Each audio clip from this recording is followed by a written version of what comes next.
I'm here to talk to you about a very serious topic today, and I have a very controversial position on it.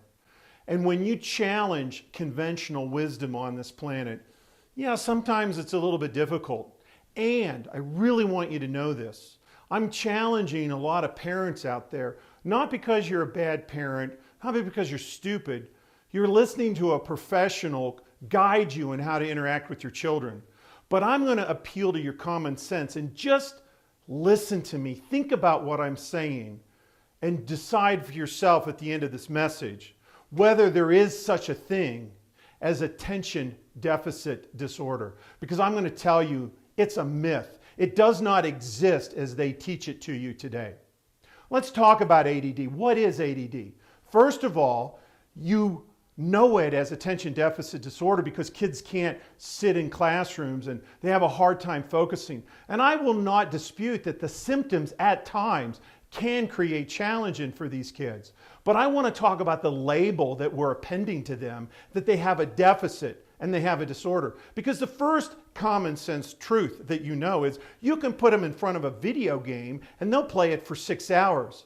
Because the truth is these kids think faster, think more globally, have more brain power to access than normal average kids that oftentimes have the ability to sit in the normal educational pace that most of our classrooms are. Video games, which have multi-sensory inputs, keep these kids engaged. So we know their brain functions faster than other kids. Secondly, to label them as having a deficit. They do not have a deficit. They have a challenge with the system that is too slow-paced for them. And even if they did have a deficit, because I've argued with professionals on radio shows and TV talk shows, even if you believe they have a deficit, by law, it's a natural law on this planet, anything that has a deficit must have a surplus in another area. And so instead of labeling them with the deficit, go find their surplus. Label them with their surplus.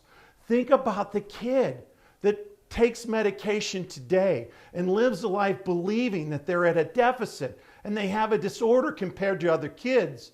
And in another parallel universe, that same kid has a surplus.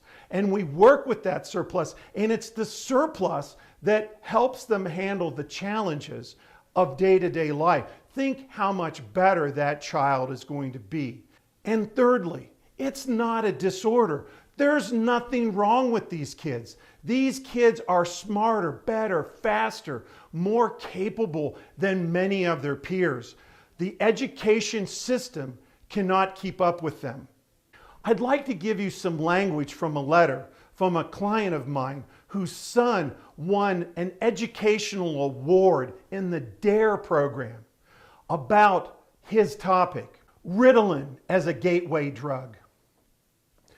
As a young child, I learned that there were drugs to alter my moods.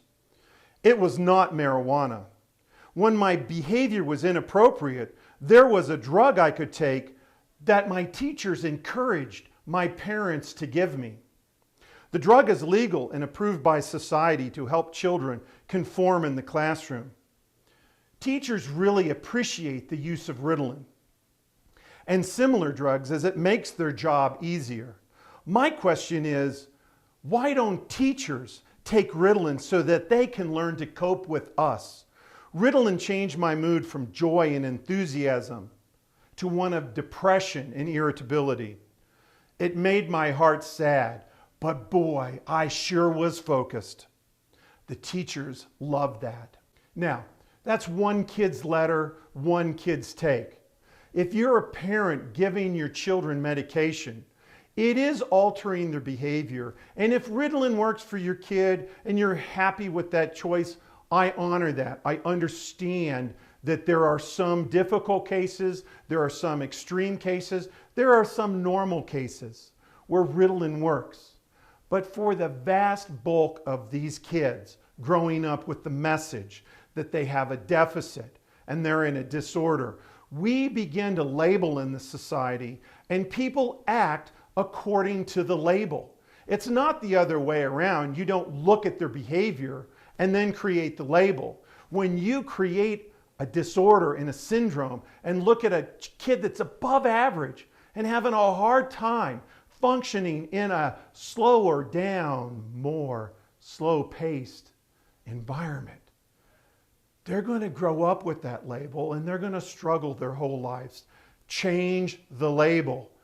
When you label somebody, they accept the label and begin to behave according to the label. Change the label. Change this myth. It is not a deficit.